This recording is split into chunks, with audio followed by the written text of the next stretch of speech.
একবার গভীরভাবে ভাবুন, একটি সকাল কেমন হবে যেদিন আপনার বাবা বা মা ১০০ বছর বয়সেও নিজের পায়ে হেঁটে ঘরের দরজা খুলে বাইরে বেরোবেন। কারো কাঁধে ভর নয়, কারো সাহায্যের অপেক্ষা নয়, নিজের কাজ নিজেই করবেন, নিজের সিদ্ধান্ত নিজেই নেবেন। কোনো হাসপাতালের কেমিক্যাল গন্ধ নেই, কোনো অক্সিজেন সিলিন্ডারের চাপা শব্দ নেই, কোনো অসহায় দৃষ্টিতে তাকিয়ে থাকার দৃশ্য নেই।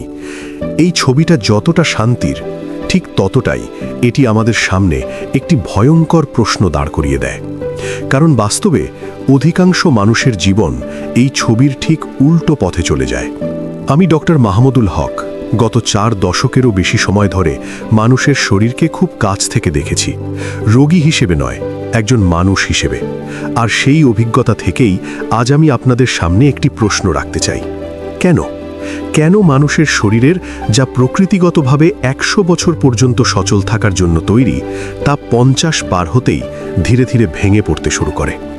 আজ আমরা এমন এক সত্যের দরজা খুলতে যাচ্ছি, যেটা জানার পর আপনি আর আগের মতো নিশ্চিন্ত থাকতে পারবেন না। কারণ বিজ্ঞান আজ স্পষ্টভাবে জানিয়ে দিয়েছে, মানুষের শরীর এমনভাবে ডিজাইন করা যে এটি স্বাভাবিক অবস্থায় ১০০ বছর পর্যন্ত কর্মক্ষম থাকতে পারে। তবু বাস্তবে আমরা কি দেখি? ৫০ পেরোতেই শরীর যেন বিদ্রোহ শুরু করে। সকালে ঘুম ভাঙে, কিন্তু ক্লান্তি কাটে না। অল্প কাজেই হাঁপিয়ে যেতে হয়। ওষুধ ছাড়া দিন চলে না। মনে হয় বয়স নয়, বরং শরীরটাই যেন সময়ের অনেক আগেই হাল ছেড়ে দিয়েছে। পৃথিবীর সবচেয়ে বয়স্ক মানুষের বয়স ছিল ১১৬ বছর। এই একটি তথ্যই প্রমাণ করে দীর্ঘ জীবন কোনো রূপকথা নয়। তাহলে প্রশ্নটা আরও ভয়ঙ্কর হয়ে ওঠে। যদি ১১৬ বছর বাঁচা সম্ভব হয়, তাহলে অধিকাংশ মানুষ কেন ৭০ বছর পার করতেই অসহায় হয়ে পড়ে? এর উত্তর লুকিয়ে আছে আমাদের প্রতিদিনের অদৃশ্য অভ্যাসে, সেই সব ছোট ছোট সিদ্ধান্তে যেগুলোকে আমরা গুরুত্বই দিই না। কিন্তু বিশ্বাস করুন, এই সিদ্ধান্তগুলো নীরবে আমাদের জীবন থেকে বছর কেটে নেয়। ভাবুন, আপনার শরীর যেন ১০০ বছরের জন্য তৈরি একটি জটিল কিন্তু নিখুঁত যন্ত্র, আর আমরা প্রতিদিন সেই যন্ত্রটাকে অল্প অল্প করে ক্ষতিগ্রস্ত করছি। ভুল খাবার, ভুল সময়সূচি, পর্যাপ্ত বিশ্রামের অভাব, দীর্ঘস্থায়ী মানসিক চাপ, এগুলো একদিনে মারে না। এগুলো ধীরে ধীরে শরীরের ভেতরে এমন ক্ষতি তৈরি করে যা প্রথমে বোঝাই যায় না। আর যখন বোঝা যায়, অনেক সময় ফিরে যাওয়ার পথটাই আর খোলা থাকে না। সবচেয়ে ভয়ঙ্কর ব্যাপার জানেন কি? এই ধ্বংস প্রক্রিয়াকেই আমরা স্বাভাবিক বলে মেনে নিই। মনে করি বয়স হলে এমনটাই হয়। কিন্তু বাস্তব সত্য হলো, বয়স মানুষকে আগে ভাঙে না, অভ্যেস ভাঙে। একসময় দেখা যায় জীবন আর উপভোগের জায়গায় নেই। জীবন তখন সীমাবদ্ধ হয়ে যায় চিকিৎসা রিপোর্টে, ওষুধের সময়ে আর পরবর্তী পরীক্ষার তারিখে। এই অবস্থায় পড়ে বাবা মা শুধু শারীরিকভাবেই দুর্বল হন না, মানসিকভাবেও ভেঙে পড়েন। আর সেই ভাঙনের চাপ এসে পড়ে আপনার উপর। কিন্তু এখানেই গল্পের সবচেয়ে অপ্রত্যাশিত মোড়। এই পরিণতি অবশ্যই অনিবার্য নয়। এটি কোনো শাস্তি নয় যেখান থেকে পালানোর পথ নেই। বিজ্ঞান আজ বলছে, সঠিক সময়ে সঠিক নিয়ম মেনে চললে এই পুরো প্রক্রিয়াকে ধীর করা যায়। এমনকি অনেক ক্ষেত্রে উল্টেও দেওয়া সম্ভব। এর জন্য দরকার নেই ব্যয়বহুল চিকিৎসা, দরকার নেই জটিল প্রযুক্তি, দরকার শুধু সচেতনতা, ধারাবাহিকতা আর কিছু প্রাকৃতিক নিয়মকে জীবনের গভীরে বসিয়ে দেওয়া। এই আলোচনায় আমরা সেসব দিকেই আলো ফেলব যেগুলো সাধারণত কেউ খোলাখুলি বলে না। কেন শরীর এত দ্রুত শক্তি হারায়? কোন ভুলগুলো নীরবে জীবন ছোট করে দেয়? আর কোন অভ্যেসগুলো আপনার বাবা মাকে ১০০ বছরের কাছাকাছি নিয়ে যেতে পারে? এটা শুধু দীর্ঘ জীবন নিয়ে আলোচনা নয়, এটা এমন একটি পথের কথা যেখানে বয়স বাড়লেও ভয় বাড়ে না, বরং আত্মবিশ্বাস বাড়ে। এই কথাগুলো শুনে আপনার মনে অস্বস্তি তৈরি হতে পারে, কিন্তু মনে রাখবেন, এই অস্বস্তিটাই হয়তো সেই শেষ সুযোগ যা আপনাকে ও আপনার পরিবারকে ভবিষ্যতের বড় ক্ষতির হাত থেকে বাঁচাতে পারে। কারণ ১০০ বছর বাঁচাই সবচেয়ে বড় বিষয় নয়। সবচেয়ে বড় বিষয় হলো সেই ১০০ বছর কিভাবে বাঁচা হচ্ছে। এখান থেকেই শুরু হয় সত্যিকারের যাত্রা। এখন আমরা প্রবেশ করব বিজ্ঞানের আরও গভীরে, যেখানে বয়সের সংখ্যা নয়, জীবনের গুণমান হয়ে ওঠে মূল বিচার্য। আধুনিক চিকিৎসা বিজ্ঞান আজ পরিষ্কারভাবে বুঝতে পেরেছে একজন মানুষ কত বছর বেঁচে থাকলেন তার চেয়ে অনেক বেশি গুরুত্বপূর্ণ হলো তিনি সেই বছরগুলো কিভাবে কাটালেন। এ প্রসঙ্গে একজন বিশিষ্ট গবেষক ডক্টর অরুণ ভট্টাচার্যের গবেষণা আমাদের দৃষ্টিভঙ্গিকে পুরোপুরি পাল্টে দেয়। তিনি স্পষ্টভাবে দেখিয়েছেন জীবনায়ু এবং সুস্থতা আয়ু এই দুটি একেবারেই আলাদা বিষয়। জীবনায়ু মানে আপনি মোট কত বছর বেঁচে আছেন, আর সুস্থতা আয়ু মানে এই সময়ের মধ্যে কত বছর আপনি ছিলেন শারীরিকভাবে সক্ষম, মানসিকভাবে স্বচ্ছ, নিজের কাজ নিজে করার মতো স্বাবলম্বী এবং সমাজে সক্রিয়। এই পার্থক্যটা বোঝা অত্যন্ত জরুরি, কারণ এখানেই লুকিয়ে আছে আমাদের ভবিষ্যতের আসল চিত্র। এখন ভারতীয় প্রেক্ষাপটে একটু ভেবে দেখুন, আমাদের দেশের গড় জীবনায়ু প্রায় ৭০ বছর।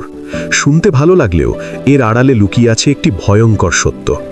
গড় সুস্থতা আয়ু মাত্র ৫৫ থেকে ৬০ বছরের মধ্যে সীমাবদ্ধ। অর্থাৎ জীবনের শেষ ১০-১৫ বছর আমরা বাঁচি ঠিকই, কিন্তু সুস্থভাবে নয়। একটু ভেবে দেখুন, যদি একজন মানুষের বয়স ৯০ বছরও হয়, কিন্তু ৬০ বছর পার হওয়ার পর থেকেই তিনি অন্যের ওপর নির্ভরশীল হয়ে পড়েন, নিজের দৈনন্দিন কাজ নিজে করতে না পারেন, তাহলে সেই দীর্ঘ জীবনের প্রকৃত মূল্য কোথায়?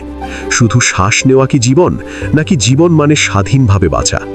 এর ঠিক বিপরীত চিত্রটা এবার কল্পনা করুন। ধরুন একজন মানুষ ৮৫ বছর পর্যন্ত বেঁচে থাকলেন, কিন্তু ৮০ বছর বয়স পর্যন্ত তিনি হাঁটাচলা করতে পারছেন, ভ্রমণ উপভোগ করছেন, নিজের পছন্দের কাজ করছেন, পরিবার ও বন্ধুদের সঙ্গে সময় কাটাচ্ছেন। এই মানুষটির জীবনায়ু হয়তো সংখ্যায় কিছুটা কম, কিন্তু তার সুস্থতা আয়ু নিঃসন্দেহে অনেক বেশি। এখান থেকেই একটি বিষয় একেবারে পরিষ্কার হয়ে যায়। আসলেও চ্যালেঞ্জ দীর্ঘজীবী হওয়া নয়, আসল চ্যালেঞ্জ হলো দীর্ঘ সময় সুস্থ, সক্রিয় ও স্বাবলম্বী থাকা। এবং সবচেয়ে আশার কথা কি জানেন? এই লক্ষ্য অর্জন করা মোটেও জটিল কোনো প্রক্রিয়া নয়। এর জন্য দরকার নেই অত্যন্ত ব্যয়বহুল চিকিৎসা, বিরল কোনো বিদেশি ওষুধ অথবা কঠোর নিয়মে বাঁধা জীবনযাপন। বরং আপনি যদি ৫টি সহজ কিন্তু অত্যন্ত শক্তিশালী অভ্যেস ধীরে ধীরে আপনার দৈনন্দিন জীবনের অংশ করে তুলতে পারেন, তাহলে আপনার সুস্থতা আয়ু ২০ থেকে ৩০ বছর পর্যন্ত বাড়ানো সম্ভব। এই অভ্যেসগুলো বিজ্ঞানসম্মত, গবেষণায় পরীক্ষিত এবং বাস্তব জীবনে সহজেই অনুসরণযোগ্য। এই অভ্যেসগুলোর মধ্যে প্রথম এবং সবচেয়ে মৌলিক যে বিষয়টির কথা বলতেই হয় তা হলো প্রাকৃতিক চলন। আপনি কি জানেন, পৃথিবীর যেসব অঞ্চলে ১০০ বছর বয়সী মানুষের সংখ্যা সবচেয়ে বেশি, সেসব অঞ্চলের অধিবাসীদের প্রায় কেউই আধুনিক জিমের সদস্য নন। এটা কোনো গল্প নয়, এটা গবেষণালব্ধ সত্য। সেখানে নেই ডাম্বেল, নেই ট্রেডমিল, নেই সিক্স প্যাক বানানোর যন্ত্র। তাদের দীর্ঘ সুস্থ জীবনের রহস্য লুকিয়ে আছে দৈনন্দিন জীবনের স্বাভাবিক শারীরিক পরিশ্রমে এবং অবিরাম চলাফেরায়। সমস্যাটা শুরু হয় আমাদের আধুনিক জীবনযাত্রা থেকে। আজকের দিনে আমরা অনিচ্ছাকৃতভাবেই দিনের বেশিরভাগ সময় নিজেদের একটি চেয়ারের সঙ্গে বেঁধে রাখি। অফিসে দীর্ঘক্ষণ বসে কাজ করা, যানবাহনে বসে যাতায়াত, যেখানে শরীরের নড়াচড়া বলতে শুধু হাত দিয়ে স্টিয়ারিং ঘোরানো আর বিনোদনের নামে ঘন্টার পর ঘন্টা মোবাইলের পর্দায় স্ক্রোল করা। এই অভ্যেসগুলো ধীরে ধীরে আমাদের শরীরকে অলস করে তোলে। এর প্রভাব শুধু পেশিতে পড়ে না, এর প্রভাব পড়ে শরীরের ভেতরের প্রতিটি ব্যবস্থায়। রক্তনালীগুলো ধীরে ধীরে তাদের স্বাভাবিক প্রসারণ ও সংকোচনের ক্ষমতা হারাতে শুরু করে। জোড়াগুলো শক্ত হয়ে যায়, মাংসপেশি দুর্বল হয়, মস্তিষ্কে রক্ত সঞ্চালন ব্যাহত হতে থাকে। আর এর ফলেই শুরু হয় ক্লান্তি, মনোযোগের অভাব, স্মৃতিশক্তি হ্রাস এবং নানা দীর্ঘমেয়াদী রোগের পথচলা। কিন্তু এখানেই রয়েছে আশার আলো। আপনি যদি প্রতিদিন মাত্র ৩০ মিনিট নিজেকে সক্রিয় রাখেন, তাহলেই এই প্রক্রিয়াকে উল্টো পথে ঘোরানো সম্ভব। এই সক্রিয়তা হতে পারে হাঁটা, বাড়ির ছোটখাটো কাজ, বাগান করা অথবা যোগাসন ও প্রসারণমূলক ব্যায়াম। নিয়মিত এই ধরনের প্রাকৃতিক চলন শরীরের কোষে অক্সিজেন সরবরাহ বাড়ায়, হরমোনের ভারসাম্য ঠিক রাখে এবং বার্ধক্যজনিত পরিবর্তনকে ১০ থেকে ১২ বছর পর্যন্ত পিছিয়ে দিতে সক্ষম। এ প্রসঙ্গে আমাদের পার্শ্ববর্তী দেশের একটি গ্রামের উদাহরণ বিশেষভাবে উল্লেখযোগ্য। সেখানে বিশ্বের সর্বাধিক শতায়ু মানুষের বসবাস। সেই গ্রামে গ্রামের মানুষরা নিজেরাই প্রতিদিন বাগান করেন, নিজেদের খাবারের একটি বড় অংশ নিজেরাই উৎপাদন করেন এবং কোনো ফিটনেস ট্র্যাকার ছাড়াই দিনে 7 থেকে 8,000 পদক্ষেপ স্বাভাবিকভাবেই সম্পন্ন করে ফেলেন। তাদের কাছে সুস্থ থাকার অর্থ আলাদা করে ব্যায়ামের সময় বের করা নয়, বরং জীবনযাপনটাই এমনভাবে গড়ে তোলা যেখানে শরীর সারা দিন স্বাভাবিকভাবে কাজ করার সুযোগ পায়। তাই আজ থেকেই একটি সহজ কিন্তু কার্যকর রুটিন তৈরি করা অত্যন্ত জরুরি। এমন একটি রুটিন যা আপনার শরীরকে প্রতিদিন নড়াচড়া করার সুযোগ দেবে এবং আপনাকে ধীরে ধীরে দীর্ঘ সুস্থ জীবনের দিকে এগিয়ে নিয়ে যাবে। প্রতিদিন কমপক্ষে 7,000 পদক্ষেপ হাঁটার অভ্যেস তৈরি করুন এবং এই অভ্যেসে আপনার পরিবারের বয়োজ্যেষ্ঠ সদস্যদেরও ধীরে ধীরে যুক্ত করুন। বয়স বাড়ার সঙ্গে সঙ্গে শরীরের স্বাভাবিক চলন কমে যায়, এটা সত্য, কিন্তু সেটিকে একেবারে বন্ধ করে দেওয়া কখনোই কোনো সমাধান নয়, বরং নিরাপদ ও স্বাচ্ছন্দ্যপূর্ণ উপায়ে নিয়মিত চলাফেরা তাদের শরীরের প্রতিটি ব্যবস্থাকে সক্রিয় রাখতে সাহায্য করে। বয়োজ্যেষ্ঠদের জন্য গার্ডেনিং, হালকা প্রসারণ অথবা ধীর গতির হাঁটা অত্যন্ত কার্যকর। এগুলো এমন কিছু কার্যকলাপ যেগুলো শরীরের উপর অতিরিক্ত চাপ না দিয়েই রক্ত সঞ্চালন বাড়ায়, জোড়াগুলোর নমনীয়তা বজায় রাখে এবং মাংসপেশির শক্তি ধরে রাখে। নিয়মিত হাঁটা শরীরের জন্য ঠিক তেলের মতো কাজ করে। যেমন তেল একটি যন্ত্রকে মসৃণ রাখে এবং তার আয়ও বাড়ায়, ঠিক তেমনি শরীরকে সচল রাখে, ভেতরের যন্ত্রাংশগুলোকে জ্যাম হয়ে যাওয়া থেকে বাঁচায় এবং আপনাকে 100 বছর পর্যন্ত সক্রিয় থাকার বাস্তব সম্ভাবনার দিকে এগিয়ে নিয়ে যায়। এবার আসি দ্বিতীয় অভ্যাসটির কথায়। এই অভ্যাসটি সরাসরি সম্পর্কিত আপনার কোষের প্রকৃত বয়সের সঙ্গে। এটি হলো আপনার প্রতিদিনের প্লেটে সিম জাতীয় খাদ্যের নিয়মিত উপস্থিতি নিশ্চিত করা। আপনি যদি প্রতিদিন 1 বাটি ডাল, কলাই অথবা কালো ছোলা গ্রহণ করেন, তাহলে আপনার শরীরের কোষগুলো তাদের প্রকৃত বয়সের তুলনায় 10 থেকে 15 বছর পর্যন্ত তরুণের মতো আচরণ করতে পারে। বিজ্ঞান আজ একেবারে পরিষ্কারভাবে বলে দিচ্ছে, একটি কোষ যত বেশি পুষ্টি পায় এবং যত বেশি স্থিতিশীল শক্তির উৎস পায়, তার ক্ষয় তত ধীরে হয়। কিন্তু বাস্তব সমস্যাটা কোথায়? সমস্যাটা হলো আমরা ধীরে ধীরে আমাদের নিজের ঘরের এই সহজ, সাশ্রয়ী এবং অত্যন্ত পুষ্টিকর খাবারগুলোকে অবহেলা করছি। তার বদলে ঝুঁকে পড়ছি বাইরের রিফাইন করা খাবারের দিকে, অতিরিক্ত তেল, অতিরিক্ত মশলা এবং নানা ধরনের প্রক্রিয়াজাত খাবারের দিকে। এই খাবারগুলো সাময়িকভাবে জীবকে তৃপ্তি দিলেও দীর্ঘমেয়াদে শরীরের ভেতরে নীরব প্রদাহ সৃষ্টি করে, আর এই প্রদাহই ধীরে ধীরে কোষের স্বাভাবিক কাজকর্মে বাধা তৈরি করে। ডাল, রাজমা, মুগ, মসুর এই সিম জাতীয় খাবারগুলো কিন্তু কোনো সাধারণ খাদ্য নয়। এগুলো হলো প্রাকৃতিক উদ্ভিজ্জ প্রোটিন ও খাদ্য আঁশের এক অনন্য ভাণ্ডার। প্রোটিন আমাদের মাংসপেশি, ত্বক এবং অন্যান্য কলা ও উত্তকের মেরামত ও পুনর্গঠনে অত্যন্ত গুরুত্বপূর্ণ ভূমিকা পালন করে। কিন্তু একটি বিষয় মনে রাখা জরুরি, বয়স বাড়ার সঙ্গে সঙ্গে শরীরে প্রোটিন ব্যবহার করার ক্ষমতা ধীরে ধীরে কমে যায়, ফলে এই ঘাটতি পূরণ করা আরও বেশি গুরুত্বপূর্ণ হয়ে ওঠে। অন্যদিকে খাদ্য আঁশ রক্তের শর্করার মাত্রা স্থিতিশীল রাখতে সাহায্য করে, হজম শক্তি উন্নত করে এবং কোষের ভেতরে ক্ষতিকর উপাদান জমে যাওয়ার প্রক্রিয়াকে ধীর করে। আপনি যদি সত্যিই চান আপনার হৃদযন্ত্র, মস্তিষ্ক এবং অস্থিসন্ধির কোষগুলো স্বাভাবিকের তুলনায় 20 থেকে 30 বছর বেশি কর্মক্ষম ও প্রাণবন্ত থাকুক, তাহলে ডাল ও সিম জাতীয় খাবারকে আপনার খাদ্য তালিকার একটি স্থায়ী ভিত্তি হিসাবে গ্রহণ করুন। সপ্তাহে 4-5 দিন নয়, বরং প্রতিদিনই কোনো না কোনো ধরনের ডাল বা ছোলা খাওয়ার অভ্যাস গড়ে তুলুন। এই সামান্য পরিবর্তনই ধীরে ধীরে আপনার জীবনায়ু এবং সুস্থতা আয়ু দুটোকেই বিস্তৃত করে দিতে পারে। এবার আসি দ্বিতীয় অভ্যাসটির কথায়, যেটি নিয়ে আমাদের চিন্তাধারায় সবচেয়ে বড় পরিবর্তন আনা প্রয়োজন, আর সেটি হলো চর্বি সম্পর্কে আমাদের দৃষ্টিভঙ্গি। চর্বি শব্দটা শুনলেই আমরা প্রায়শই ভয়ে পিছিয়ে যাই। আমাদের মনে এমন ধারণা তৈরি হয়েছে চর্বি মানেই অসুস্থতা। এমনকি অনেক সময় অতিরিক্ত সাবধানতার কারণে কিছু চিকিৎসকও চর্বি পুরোপুরি এড়িয়ে চলার পরামর্শ দেন। কিন্তু বৈজ্ঞানিক সত্যটি ভিন্ন। সব ধরনের চর্বি ক্ষতিকর নয়। আসল সমস্যা তৈরি করে সেই অস্বাস্থ্যকর চর্বি যা আমরা জাঙ্ক ফুড, গভীর তেলে ভাজা খাবার এবং নানা প্রক্রিয়াজাত স্ন্যাক্সের মাধ্যমে শরীরে প্রবেশ করায়। এই চর্বিগুলো রক্তে কোলেস্টেরলের ভারসাম্য নষ্ট করে, কোষের ভেতরে বর্জ্য জমা করে এবং বার্ধক্য প্রক্রিয়াকে দ্রুততর করে তোলে। এর ঠিক বিপরীতে রয়েছে স্বাস্থ্যকর চর্বি, যেগুলো আমরা পাই বাদাম, আখরোট, ফ্ল্যাক্সিড, কুমড়োর বীজ, সূর্যমুখীর বীজের মতো প্রাকৃতিক খাদ্য থেকে। এই চর্বিগুলো শরীরের জন্য এক ধরনের অভ্যন্তরীণ সুরক্ষা ব্যবস্থা তৈরি করে। এদের মধ্যে থাকা ওমেগা-3 ফ্যাটি অ্যাসিড প্রদাহ কমাতে সাহায্য করে, হৃদযন্ত্রকে সুস্থ রাখে এবং মস্তিষ্কের কোষগুলোর মধ্যে সংযোগ শক্তিশালী করে। পাশাপাশি এদের অ্যান্টিঅক্সিডেন্ট উপাদান ত্বক ও চুলের স্বাভাবিক যৌবন ধরে রাখতে সহায়তা করে এবং অস্থিসন্ধির ক্ষয় ধীর করে। এখানে মূল কথা হলো চর্বিকে সম্পূর্ণভাবে বাদ দেওয়া নয়, বরং কোন চর্বি আপনার শরীরের জন্য উপকারী তা বেছে নেওয়া। প্রতিদিন এক মুঠো বিভিন্ন ধরনের বাদাম ও বীজ মিশিয়ে খাওয়ার অভ্যাস করে তুলুন। এই একটি অভ্যাসই আপনার শরীরের জন্য একটি শক্তিশালী দীর্ঘমেয়াদী সুরক্ষা ব্যবস্থার মতো কাজ করবে, কোষগুলোকে সতেজ রাখবে এবং আপনার সুস্থতা আয়ুকে নিরবিচ্ছিন্নভাবে দীর্ঘায়িত করতে সাহায্য করবে। এবার আসি চতুর্থ এবং অত্যন্ত গুরুত্বপূর্ণ অভ্যাসটির কথায়, আর সেটি হলো মানসিক চাপ থেকে মুক্ত থাকার চর্চা।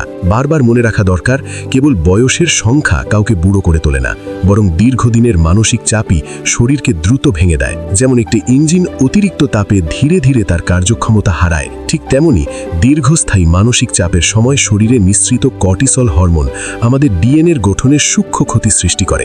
এই ক্ষতি ধীরে ধীরে হৃৎপিণ্ডের কোষগুলোকে দুর্বল করে দেয়, মস্তিষ্কের স্নায়ু কোষগুলোর মধ্যে যোগাযোগের ক্ষমতা কমিয়ে দেয় এবং রোগ প্রতিরোধ ব্যবস্থাকে অকার্যকর করে তোলে। এর ফলাফল হিসাবে শরীর দ্রুত ক্লান্ত হয়ে পড়ে, স্মৃতিশক্তি দুর্বল হয় এবং নানা দীর্ঘমেয়াদী রোগের ঝুঁকি বেড়ে যায়।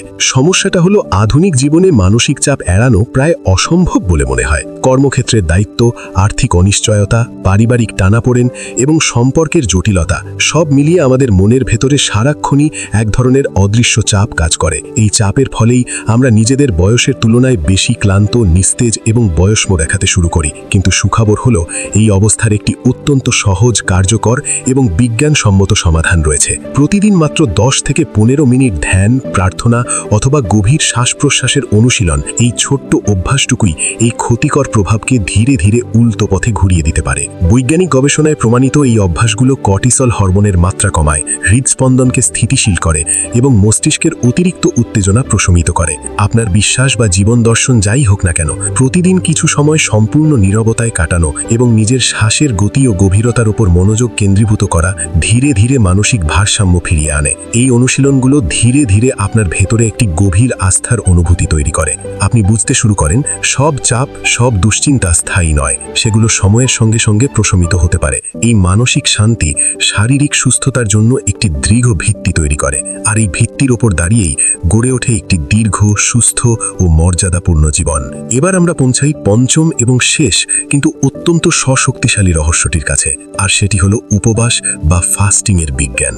একটু কল্পনা করুন, আপনি যদি একটি যন্ত্রকে দিন-রাত এক টানা চালিয়ে যান এবং তাকে কখনোই বিশ্রাম না দেন, তাহলে কি হবে? খুব দ্রুত সেই যন্ত্রটি ক্ষয়প্রাপ্ত হবে। আমাদের শরীরের কোষগুলোর অবস্থাও ঠিক তেমনই। আমরা সারাদিন ধরে বারবার কিছু না কিছু খেয়ে থাকি। সকালে জলখাবার, তারপর হালকা কিছু মধ্যাহ্নভোজ, বিকেলে চা বিস্কুট, রাতে খাবার, আর অনেক সময় রাতের পরেও অপ্রয়োজনীয় খাওয়া। এই অবিরাম খাদ্য গ্রহণের অভ্যাস কোষগুলোকে কখনোই সুযোগ দেয় না নিজেদের ভেতরের ক্ষতি সারানোর এবং পুনর্জীবনে। কিন্তু যখন আমরা নির্দিষ্ট সময়ের জন্য উপবাস পালন করি অথবা সময় নির্ধারিত খাদ্য গ্রহণের পদ্ধতি অনুসরণ করি, তখন শরীর একটি বিশেষ সার্ভিসিং মোডে প্রবেশ করে। এই সময় কোষগুলো নিজেদের ভেতরের অকেজো, ক্ষতিকর ও দুর্বল অংশগুলো চিহ্নিত করে ধীরে ধীরে অপসারণ করতে শুরু করে। একই সঙ্গে ক্ষতিগ্রস্ত অংশগুলোর মেরামত হয়, নতুন সুস্থ কোষ তৈরির প্রক্রিয়া সক্রিয় হয়। বিজ্ঞানের ভাষায় এই স্বাভাবিক পুনর্গঠন প্রক্রিয়াটির নাম অটোফেজি। সহজ ভাষায় বললে এটি আপনার শরীরের ভেতরের একটি গভীর পরিষ্কার পরিচ্ছন্নতার কাজ। যেমন দীর্ঘদিন পর একটি ঘর গুছিয়ে অপ্রয়োজনীয় জিনিস ফেলে দেওয়া হয়, ঠিক তেমনি উপবাস শরীরের ভেতরে অপ্রয়োজনীয় ও ক্ষতিকর উপাদান সরিয়ে দেয়। এর ফলে কোষীয় স্তরে পুনর্জীবন ঘটে, প্রদাহ কমে এবং বার্ধক্যজনিত পরিবর্তন অনেকটাই ধীর হয়ে যায়। নিয়মিত ও সঠিক পদ্ধতিতে উপবাস পালন করলে শরীর ধীরে ধীরে হয়ে ওঠে আরও দক্ষ, আরও স্থিতিশীল এবং আরও প্রাণবন্ত।